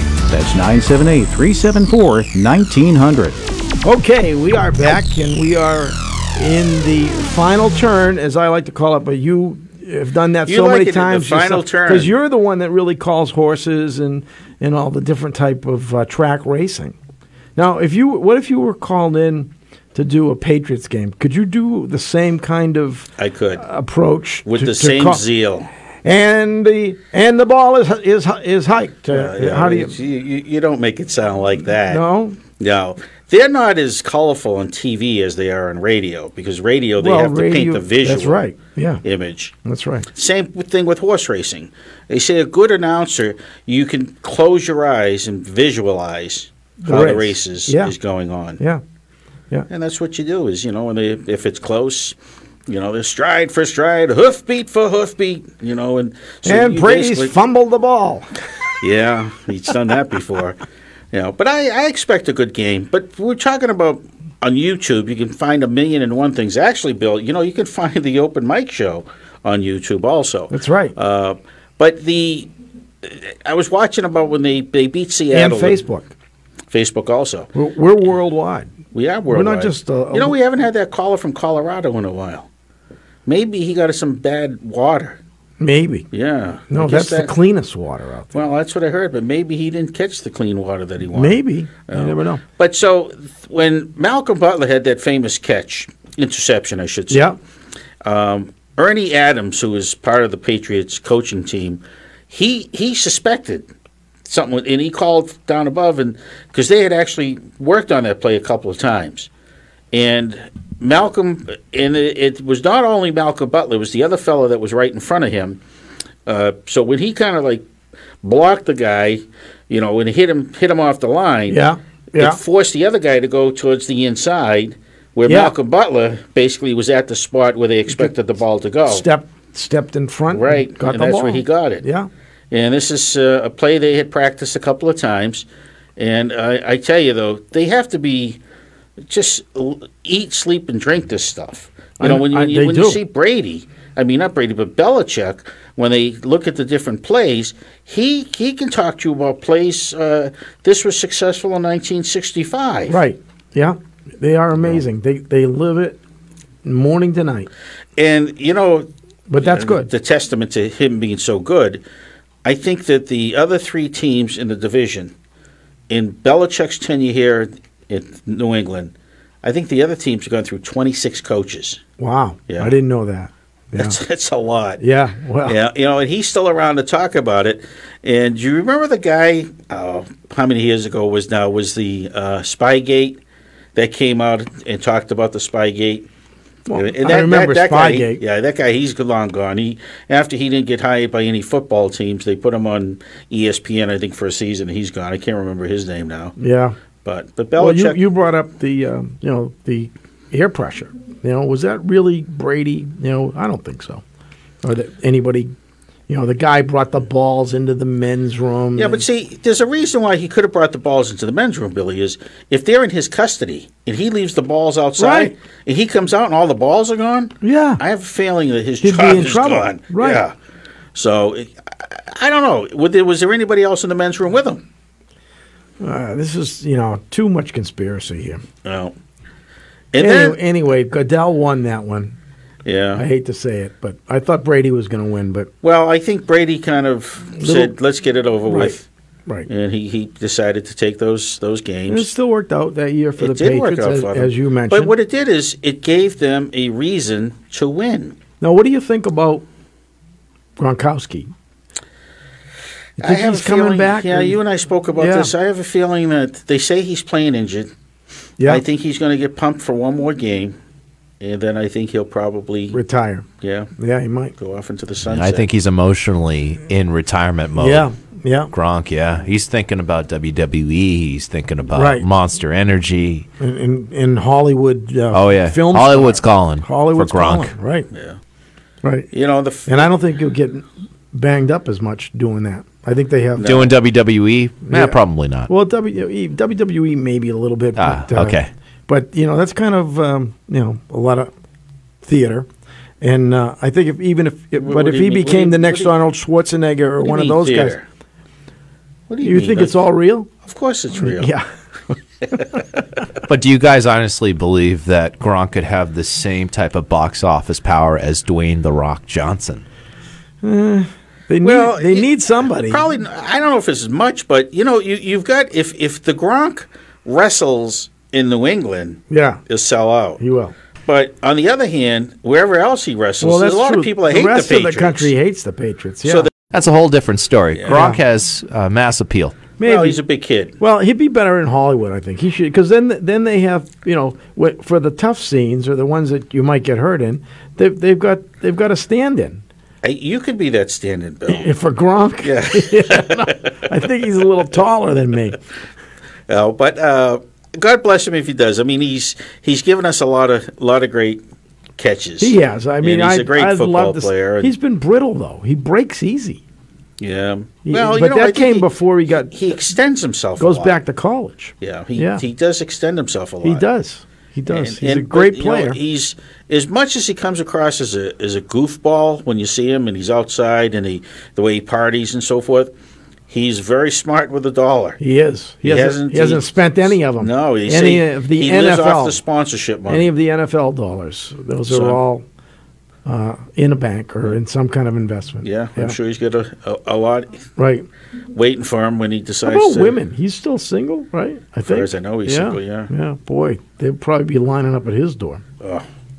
They probably are now. I'm sure they are. Does he have a girlfriend? I don't know. I never heard anything about his personal life. Shaquille O'Neal. That's the way it should be. You don't like to have anybody talk about personal life, or? Well, we've already gone through this. I know you don't like to talk about it, Bill. You're so modest. But it's not his show. We're talking. This is our show. We talk about other people. All right, I'm going to talk about Shaquille O'Neal. Shaquille O'Neal, yeah. Back about 4 or 5 years ago, maybe not. Quite. He's a great rapper. Oh, well, he could be. There was a florist in East Templeton, Gardner, Mass. line. Yeah. Gets a phone call about delivering a dozen roses to a home in Gardner, Mass. Really? For a month. Every day. Every day. So he called the home and said, I just got this order. Does your daughter date somebody very famous? And the mother says, yes. Yeah. And it was Shaquille O'Neal was dating a girl he met on a photo shoot or something in Gardner. And it wasn't. That's where she was from. And she still lived there. But Billy, just think of every day a dozen roses going to a house. That house would smell like a funeral home. It probably would. But what happened after a month? Was he just planning to date her for the next month? I think he was schmoozing her. Ah. Yeah. As far as I know, I think he's still dating her. Yeah. I've seen pictures. She's as cute as a button. Yeah. She's the size of his left arm. I bet. Yeah. Wow. He is a big boy. He has to get a certain kind of car that the seat goes all the way back to the back seat. I know. Otherwise, his legs are too short. And he's comical to listen to too. long. You know, we're talking about basketball, and who's funny to listen to is Charles Barkley. Oh yeah, he's funny. I like him. Oh, he is. He's cute. And do you remember the Dream Team? You know, the basketball when they went and played for the gold medal. It was Larry Bird and Magic Johnson and so forth. Yeah, kind of. Yeah. Oh, what a team! Yeah. You know, and he got in some trouble. There was a player from one of the African teams, and Charles Barkley basically just pushed him out of the way, and they said, you know, we know we're a whole lot better than they are, you know, but let's not, you know, let's show some decency to us. So who do you players. think's going to win the game? Patriots. The big game. Patriots, right? Yeah. Now, I mentioned that, I don't know who's calling it, but people are saying that Tony Romo should become a coach because he just tells us as listeners, viewers, that what's going to happen. And he's got it down. He knows. He is a good man. But I bet they're all like that. Well, he basically called that game pretty good when he was saying, you know, that Gronk is on the left side. They're going to throw to him. It's a mismatch. Yeah. And he could see it from high above if he doesn't become a coach, he could be an offensive coordinator. That could be. Now, his career with the Cowboys, I think his only claim to fame was, who was the girl that he was dating? That was it. Carrie Underwood. Yeah, that was it. Yeah. I don't know. He wasn't that great of a football player, as far as I could see. Not super, but he certainly knew the game. Well, he does know the game. Yeah. Well, you listen to on BZ Radio. Those guys know the game very well. Yeah. And the color commentator, the former quarterback for the Patriots, he seems to know what he's talking about. You're talking about Scott Zolak, Yeah. Bob Zolak, Sosi, and Yeah. Scott Zolak. Yeah. Yeah, they know. And you watch these NFL shows, and these guys, you know, are with it because this is all they do. They have to be. They They look have to in be. the study, and it's a great thing. But I do see the Patriots winning. Belichick is 66 years old. I think McVay, the coach for the Rams, is 33. Yeah. So there's a whole lot more experience on the Patriots side. Their quarterback is a young guy, and it's got to be intimidating going up against I the think Patriots. 3 years in the league. Yeah. Yeah. And the Patriots have a way of neutralizing. This is like Brady's 40th playoff game. Yeah, it's a lot. Yeah. 40. He was very pumped up yesterday. Good. When he was taken off to Atlanta. Oh, yeah, I saw him out at Gillette. 35,000 Yeah. versus the Rams' 2,000 Yeah. people. Yeah. So Even Belichick said this is the biggest crowd we've ever had for going and you're away. probably going to find there's going to be a lot of Patriots players there.